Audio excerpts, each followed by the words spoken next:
This is the web transmission service of the Royal Canadian Military Institute.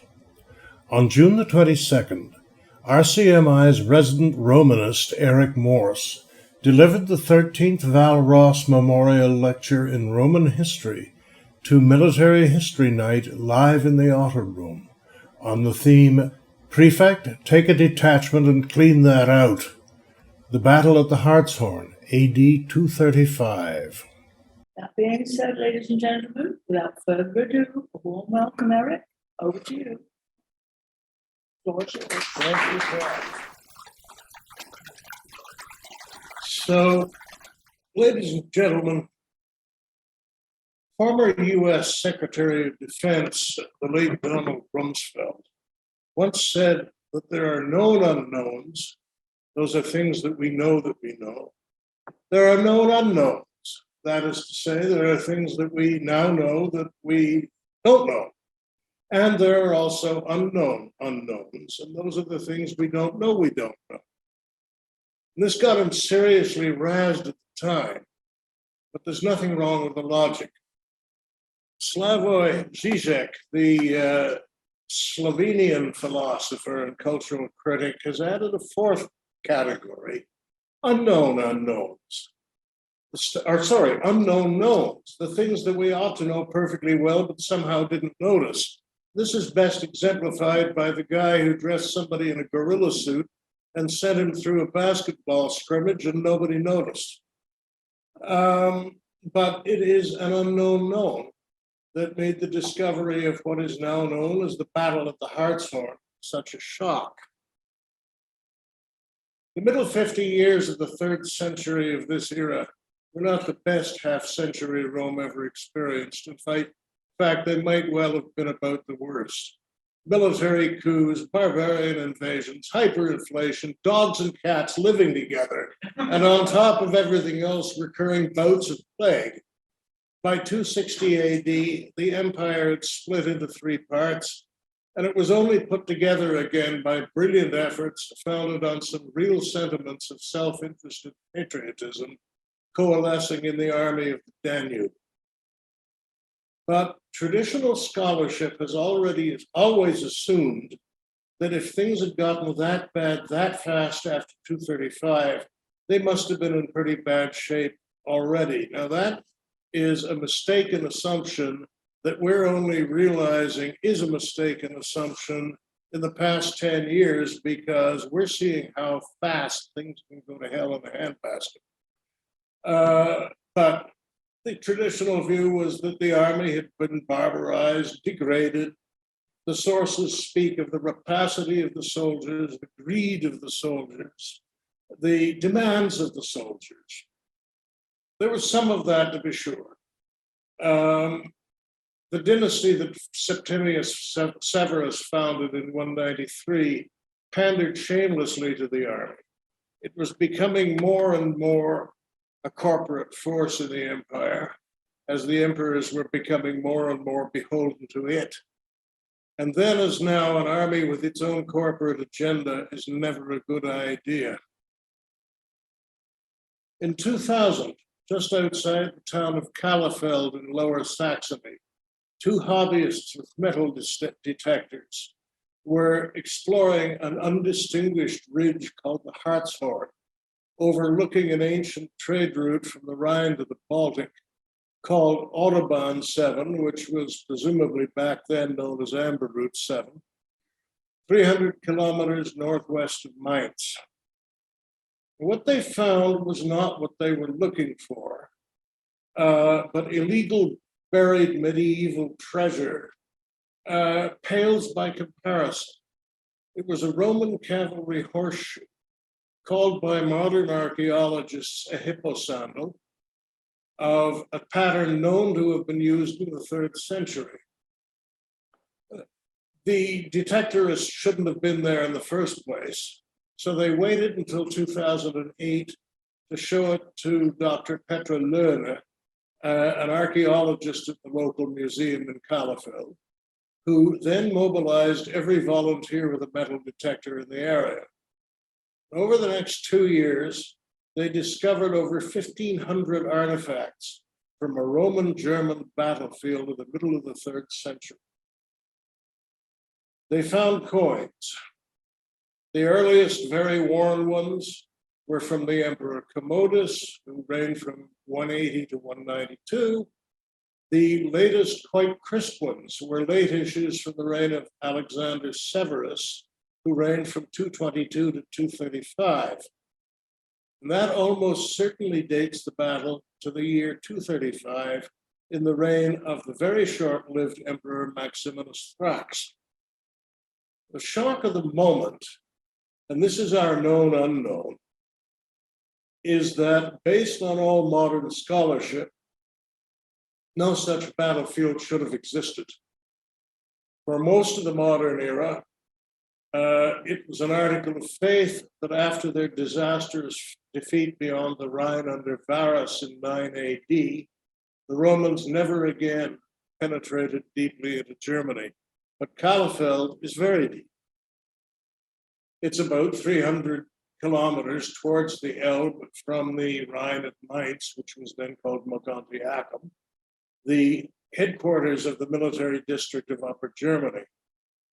Further discoveries made it clear that the Romans were returning homeward from somewhere much farther out when the battle happened, and it was a Roman victory. Contemporary sources are very imperfect where they exist at all. Text can be confused in transcription. Most copies of anything have gaps and variations. They can also be hard to penetrate because they're far less detailed than a modern history, and the writer's ideas of source confirmation were very different from ours, even when the source is actually trying to write history as we know it. It doesn't help that most medieval copyists had no sense of context for what they were copying. For the period we're interested in, there's one decent contemporary source named Herodian of Antioch, whom we've met and had a good time with in a couple of past evenings here. And then there's one written probably in the late 4th century called the Historia Augusta, the lives of the later Caesars, that ranks right down there with the worst tri-British tabloid. And it does have some reliable content cribbed from older sources. The trouble is, with only 2 excellent sources, the opportunity for cross-check is so slim that you can rarely know which unsupported sections of the lives might actually be worth anything. It's been known for centuries that a large number of them are bogus, but every once in a while you get a big surprise. Concerning the Emperor Maximinus Thrax's campaign again across the Rhine, the Historia says he marched into Germany across the Rhine, and throughout 300 or 400 miles of the barbarians' country, he burned villages, etc. 300 or 400 miles seems plain enough, but in 1620 AD, the French scholar Claude de Saumaise saw that phrase while he was preparing a new edition of the Historia. And he seems to have said to himself, well, that can't be right. We know they couldn't get that far into Germany. Has to be a mistranscription. And arbitrarily changed the phrase to 30 or 40. Most subsequent assumptions about Roman and German cross-border relations have been based on that one blunder. Not only was the Roman army of the 3rd century fully capable of a major offensive into Germany, not only has a supposedly worthless source been proven correct, but we suddenly have a whole new picture of what was really out there and how well the Romans were acquainted with it.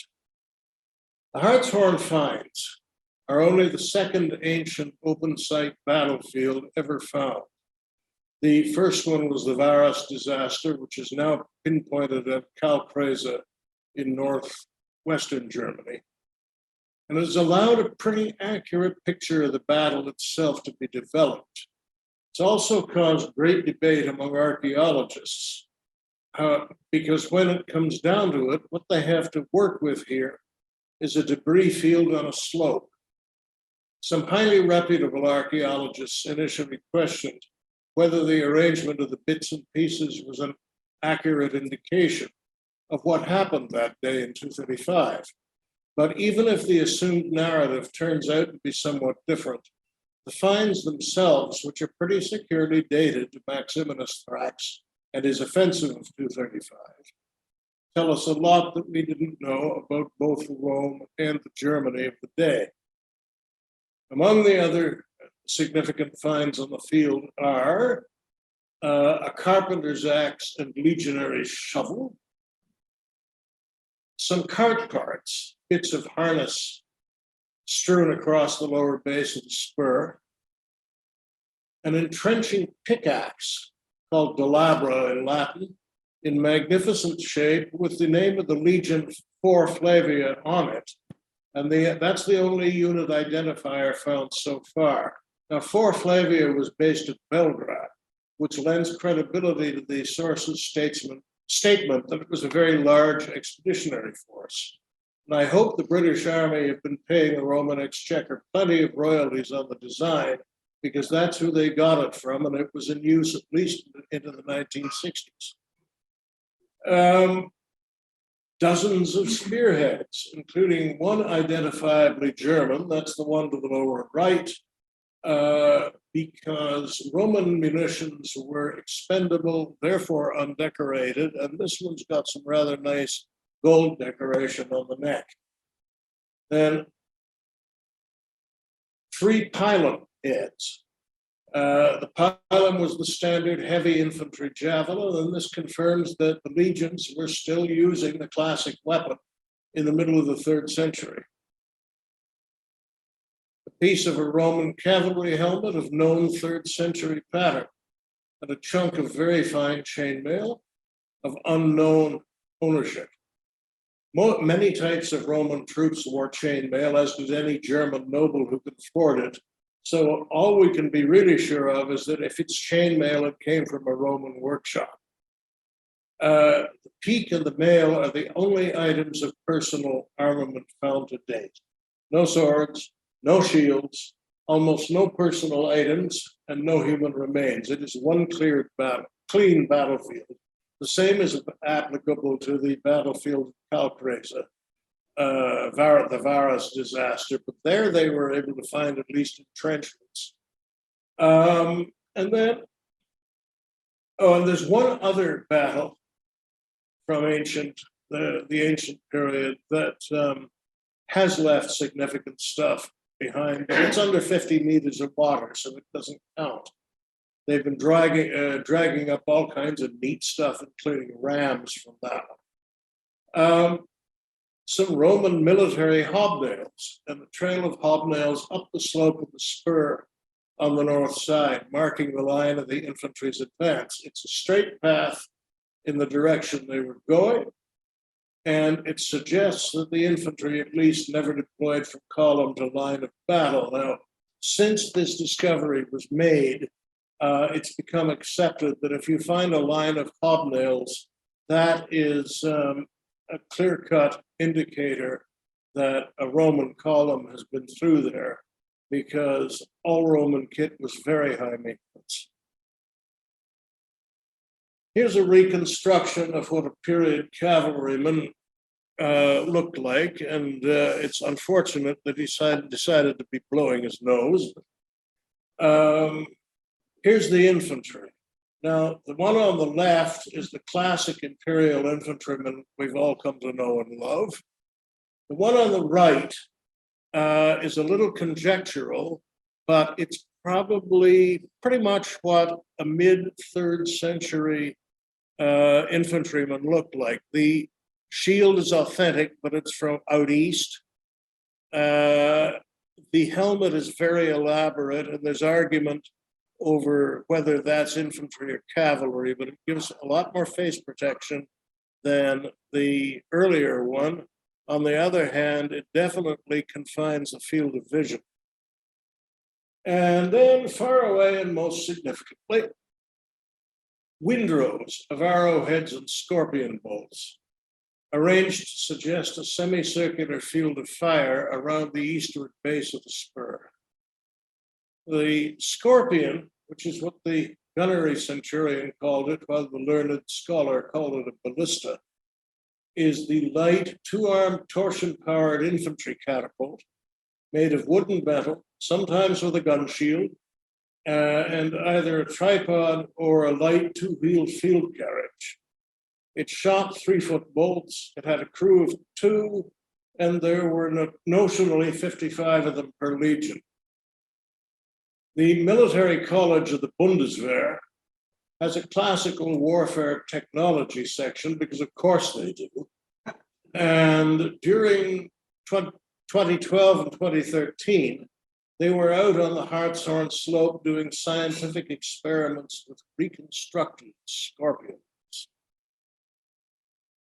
Here they are. This isn't the Harzhorn, this is an army fire.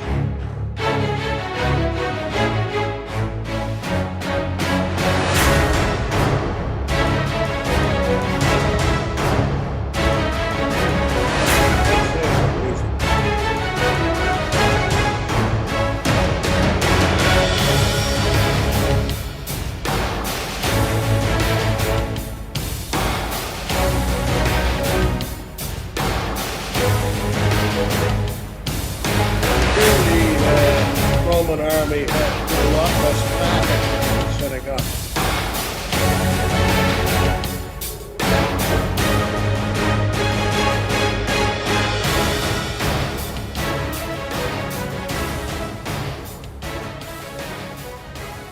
Here they're tightening the skeins.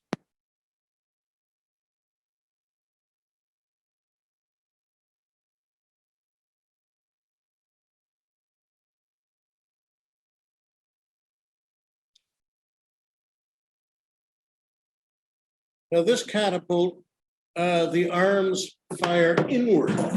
Whoop, sorry. And we don't know why, but that was found up in Dacia. It's also a complete metal frame, which is also very unusual.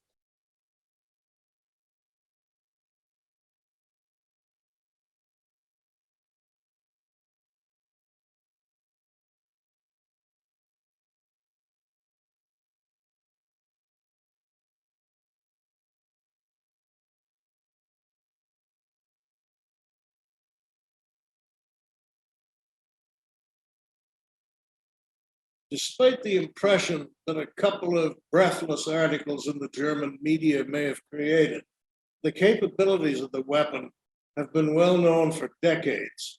But the research has confirmed that the rate of fire using nothing more than the average college student is up to 5 rounds a minute, which means a trained crew could probably have gotten off 7 or more. Now there's the classic infantry catapult.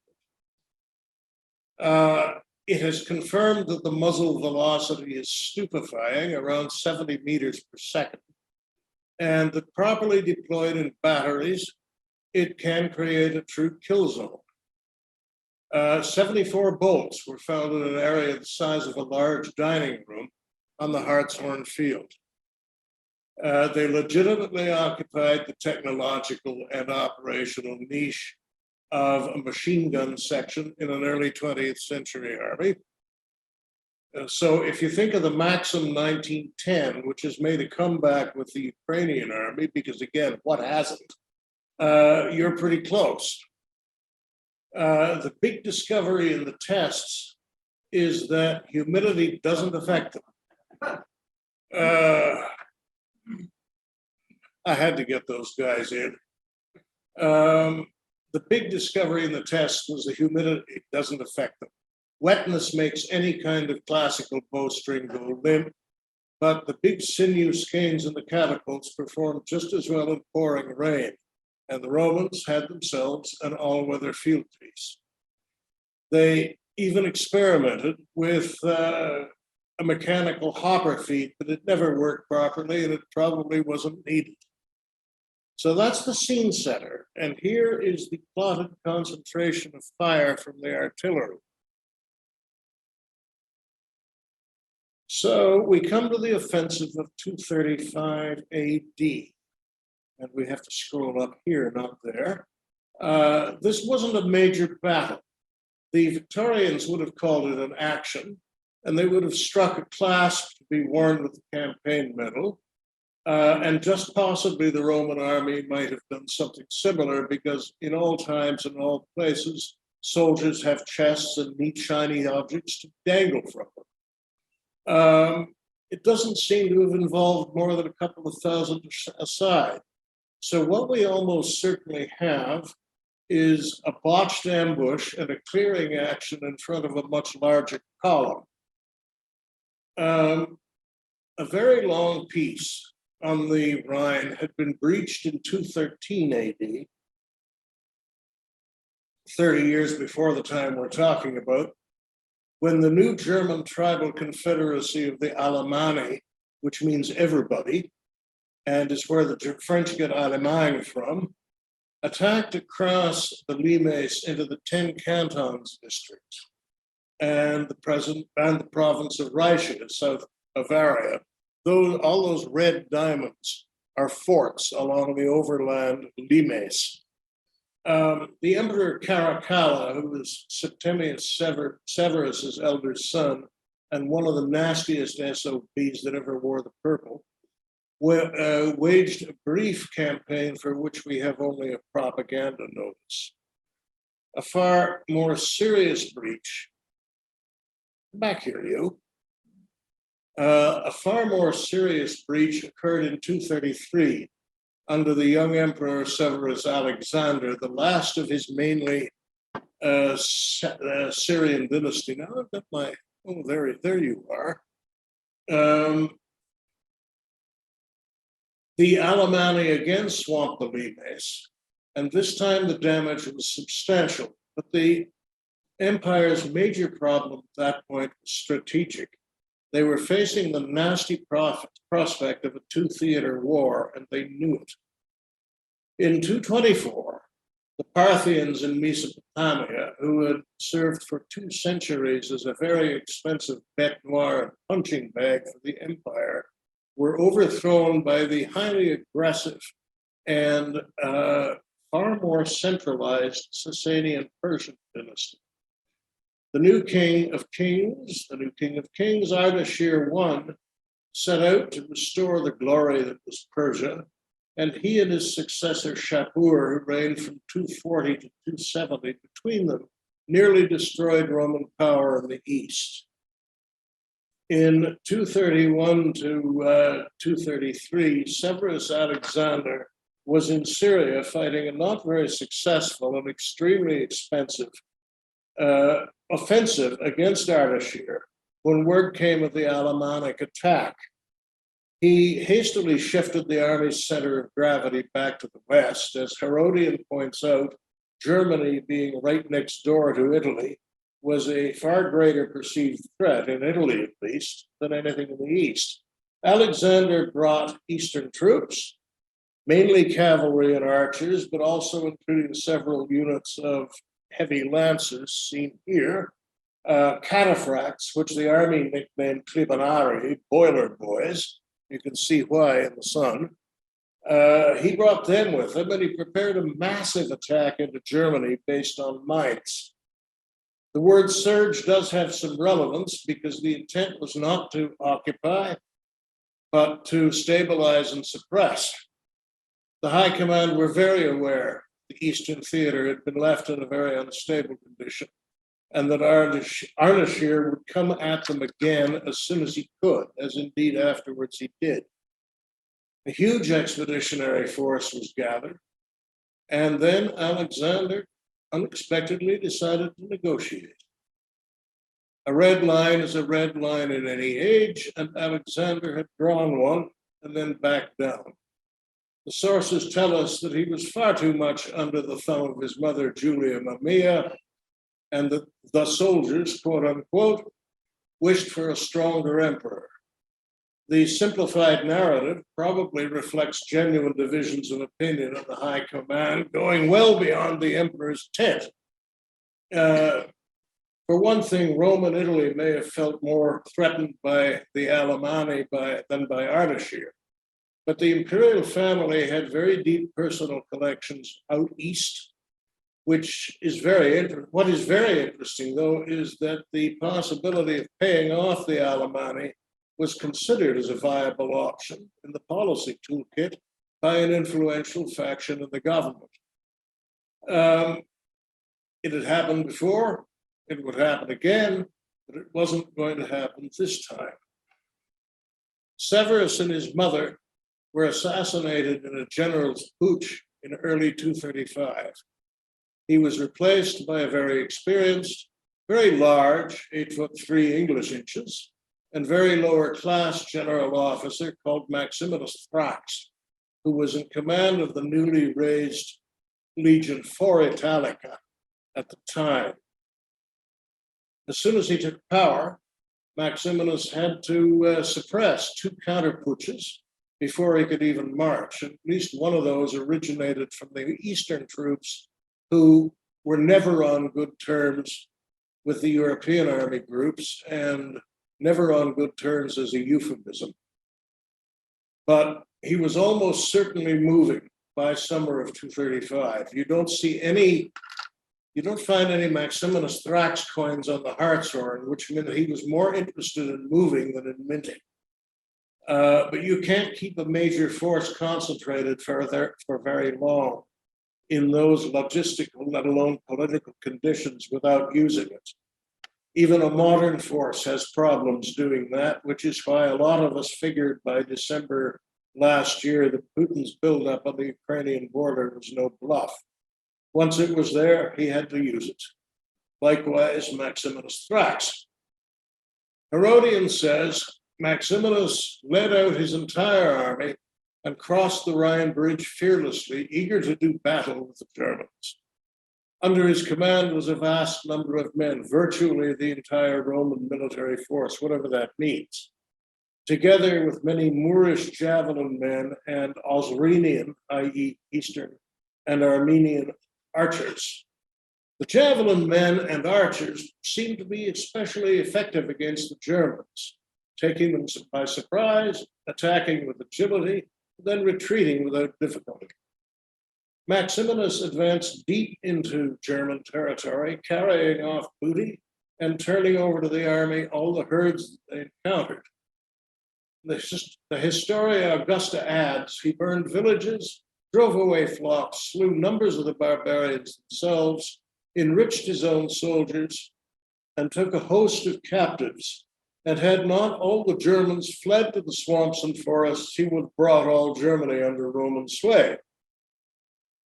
There was a major battle in a very wet swamp on the outward leg. The Germans got thoroughly beaten, and Maximinus got in so deep leading the charge that he and his horse both had to be pulled out. We haven't found that battlefield, and since we have no idea where it might have been, finding it would be as much a matter of luck as finding the Harzhorn was. But now that we've located one battlefield, and we know that this particular action was fought on the return leg of the expedition, we can make some pretty firm inferences with help from the sources. One, it was a big force. We don't know how big. Herodian just says practically the entire Roman force, so he didn't know either. But you would not want to go that deep into hostile territory with much under 20,000 troops and probably more. By this time, mixed arms legionary battle groups are the operational norm, so there's no knowing how many units might have been represented. The presence of 4 Flavia elements from Belgrade suggests a wide draw. 2, on the other hand, you couldn't supply too many more than 30 or 40,000 unless the land was very well settled. The army seems to have been marching light, living off the land without its usual depot and convoy logistics, which is logical in the absence of roads. But that's the significance of all the herds they encountered, referenced by Herodian. Your average cow doesn't make great booty because they're too hard to move. They were feeding the column on the fly. 3, the Romans had much better and more detailed intelligence conditions, much farther into bad guy country than most study to date has recognized. The column clearly knew what it was looking for, and they found it. Well, 4, the expedition was probably also doing a lot of recruiting. The historian's captive may well be the prefect's recruit. And a monument of Shapur's from a few years later, around 244, brags about the vast number of Germans and Goths that the army brought east and Shapur then captured. After the battle in the swamp, 5, the Germans were fighting classic asymmetric warfare. The Romans seem to have been pleasantly surprised at how effective their light troops of archers were. And when an organization is already over 500 years old, it obviously has to keep relearning techniques. Just for example, the Roman army of the late Republic could whip its weight in elephants every time, but they never saw another one until 100 years after this episode, by which time they were very out of practice. The army wasn't worried about a quagmire because they weren't planning on staying. I.e., they had an exit strategy, which they very often didn't in the East. It's conjectured that the column went on a wide sweep east of Autobahn 7 on the outward leg, passing through heavily settled, probably Swabian country, all the way to the Elbe. It then took the old trade route straight back. About a third of the distance back to the Limes, and we don't know where they had pitched camp the evening before. The spur now known as the Harzhorn. Ovid view. So we come to the action of the Harzhorn. Some recent YouTube videos have suggested that it was an ambush that separated the head of the column from the remainder, and that the emperor was in the rear guard and able to organize a rescue.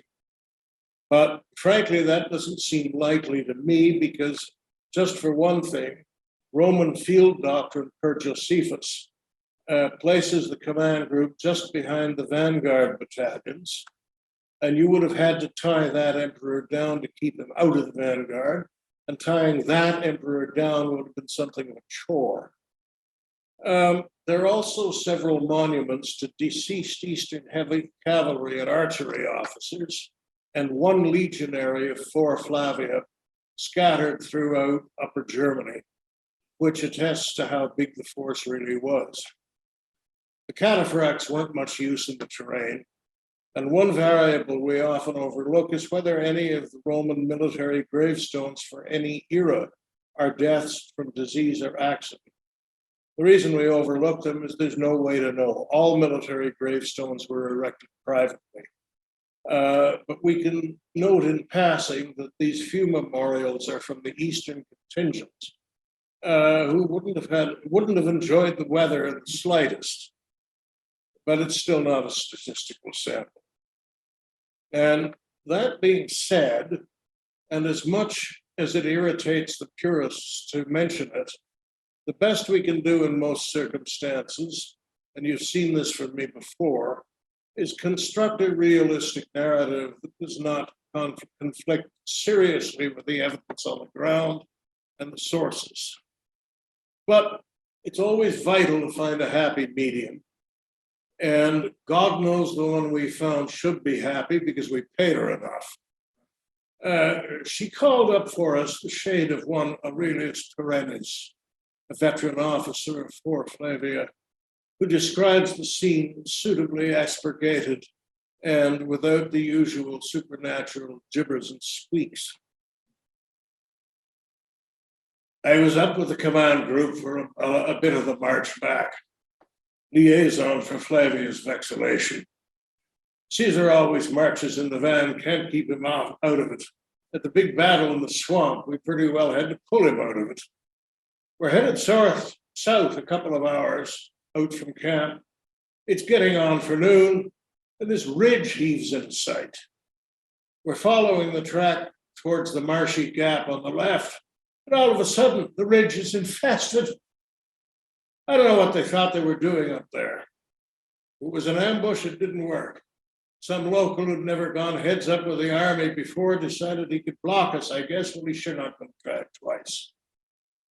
There's a minor clash with a bunch of them that came down the point of the spur, and the survivors went back up it real quick. Our whole damn column grinds to a halt about half a mile short of that. 30,000 guys backed up halfway to the Elbe, leaning on their shields, tapping their pilot, chomping a sausage roll. Horsemen trotting back and forth on the flanks, eyeing the bushes for bandits, because what else are the boiler boys good for anyway? I'm about 50 feet from Caesar. Steam's coming out his ears. He's on foot like usual. He leans down to Prefect Annulinus on his horse and says, "Prefect, take a detachment, the archers and all of the artillery, and clean that out."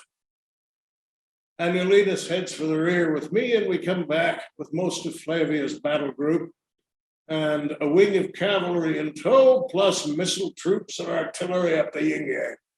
We head for the gap in a cloud of dust. I'm an old gunner, I can't resist this, so I go up with the Scorpion section. The tribes are just standing there by now watching the show. Sure enough, there's marshy ground in the gap. The cavalry hits the base of the spur, the walk, then wheels west up the southward side and halts. On their right, half the infantry forms column. A cohort goes past the rear of the cavalry at the quick step and sets up on the far side. The rest deploy as force protection for the archers and batteries, half on the near side. I'm with the north side batteries, and I got to tell you, I never seen engines handled like that ever before in my life. The infantry throws up a screen in front, the archers start with a harassing fire to discourage local initiative. The Scorpions set up arm to arm behind the force protection all around the base of the spur. And when the force on the south gets into position, the prefect blows the order and everything lets go at once. The section optios quit calling salvos after about 4. It's fire as you will, and they just rip everything right off of the top of that hill. I don't think I counted to 500 before the trumpets blew again, and the horse and foot start heading up the hill. We shift fire a little, and then they're past us, and from the rear I hear trumpets, and the main column is on the move over the base of the spur, going hell for leather down the road to Mainz.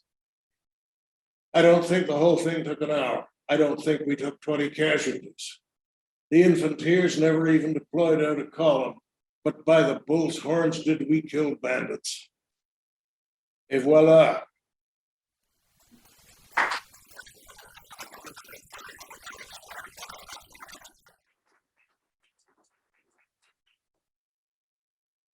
We have questions. Questions? Oh, question. Yes. Early in your presentation.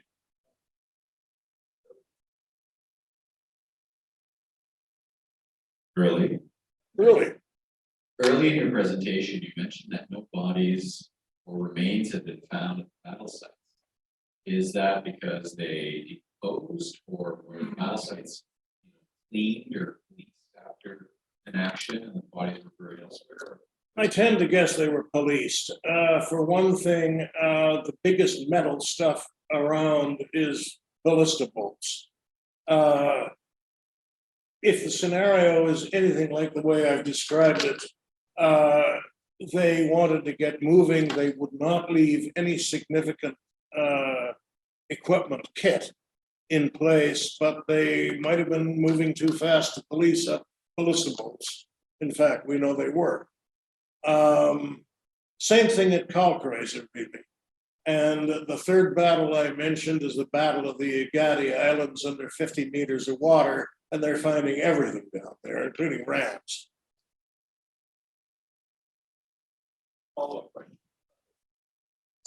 Just to follow on, Brian, cremation was the order of the day in that period. So they might have just built a huge funeral pyre and lit it up, but we don't know. If they did, we haven't found it. So that was my, in part, follow-up question. No. Was there an ethos or a policy where they would always bury their dead or burn their dead? Part of the I would think they would not want to leave corpses to be desecrated.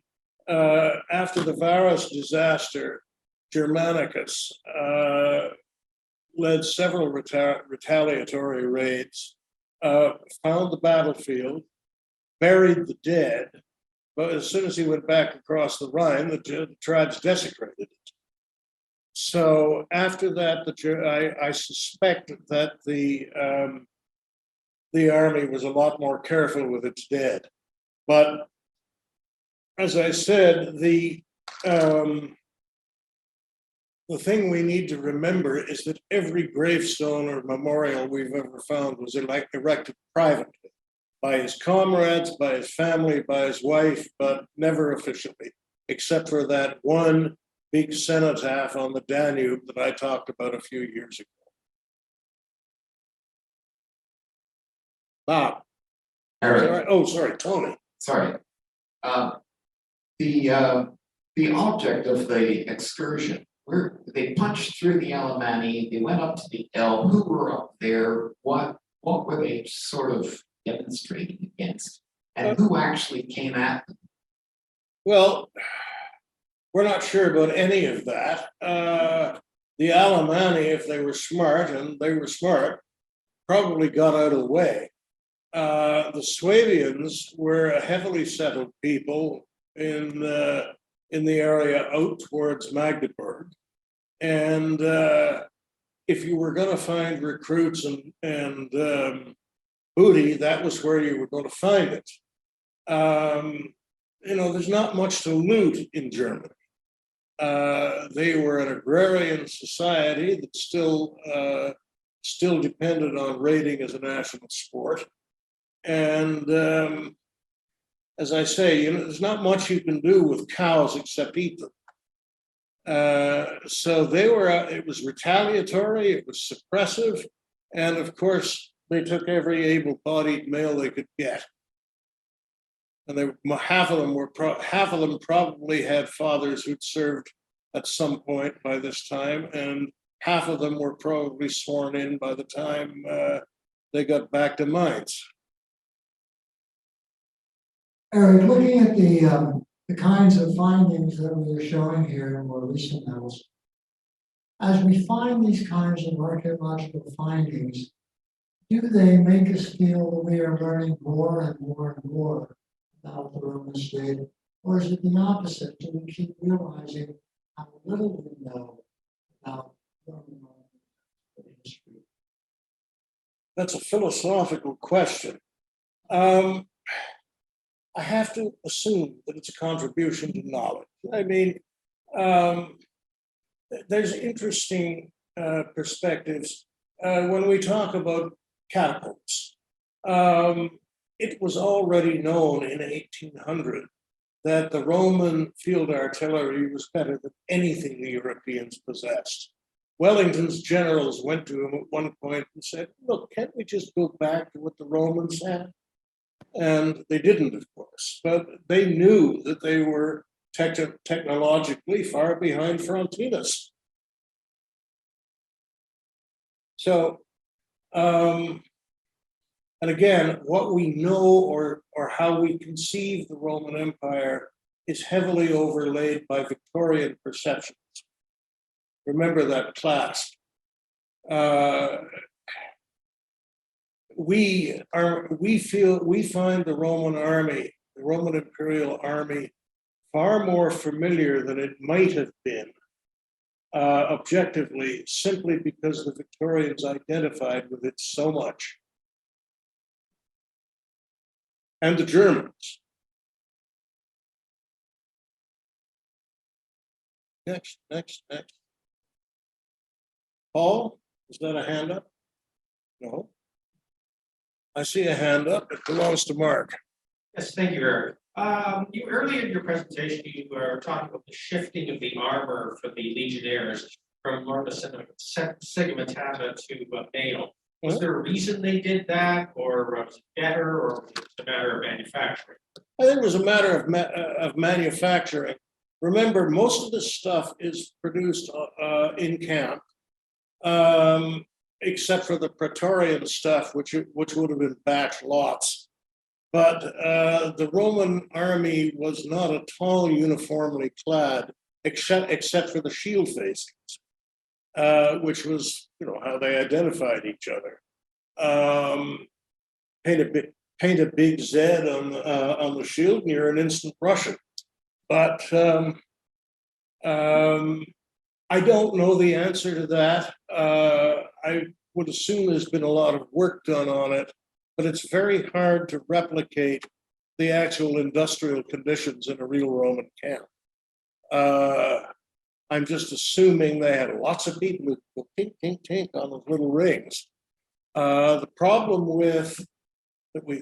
we know about with the segmentata is that it's high maintenance, it rusts really easy. And you have to take it apart, clean it, and a lot of the models too, you couldn't put on by yourself. Your tent mate had to help you, and if you're being raided at night, that's not a good position to be in.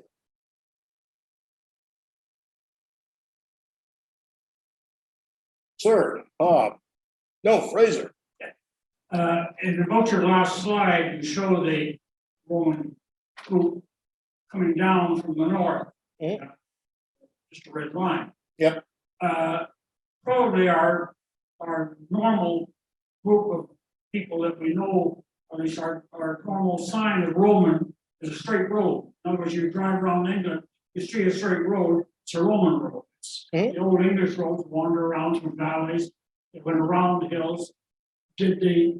When the legion was on the march, did they tend to march in a straight line in the hell of the countryside, or did they in fact wander around? Well, they'd have taken the quickest route, Fraser. The straight line is a straight line because I don't know how to draw artistic crooked lines.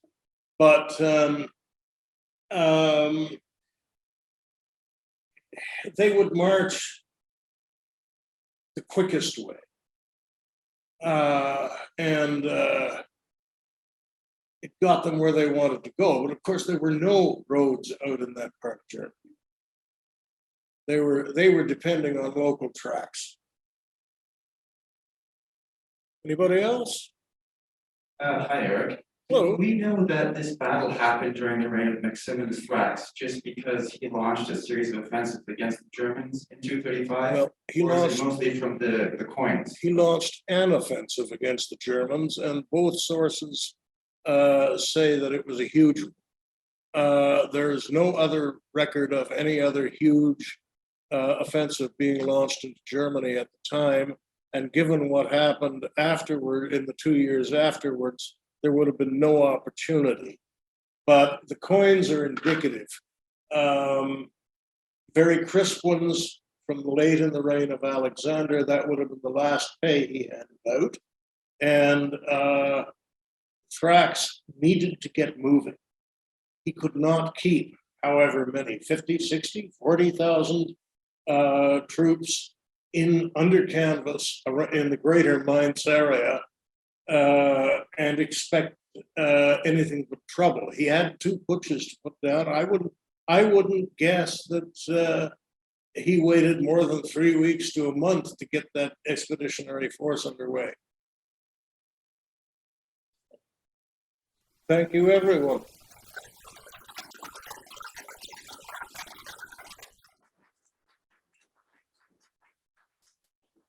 Thank you, Eric. As usual, most interesting and humorous presentation. And this time I would like to present you with a little thank you gift from RCMI. Do I get to open it? Oh, yes. You can open it. I just love surprises. Oh, I bet I know what this is. Oh. It's a tie, and it's got real maple leaves on it, straight from the kit shop. This has been another in our series of webcasts produced by the Royal Canadian Military Institute in Toronto as a public educational service. You can find news of upcoming events and links to our webcast archives at www.rcmi.org. On behalf of the RCMI, this is Eric Morse saying goodbye for now, and thank you for joining us.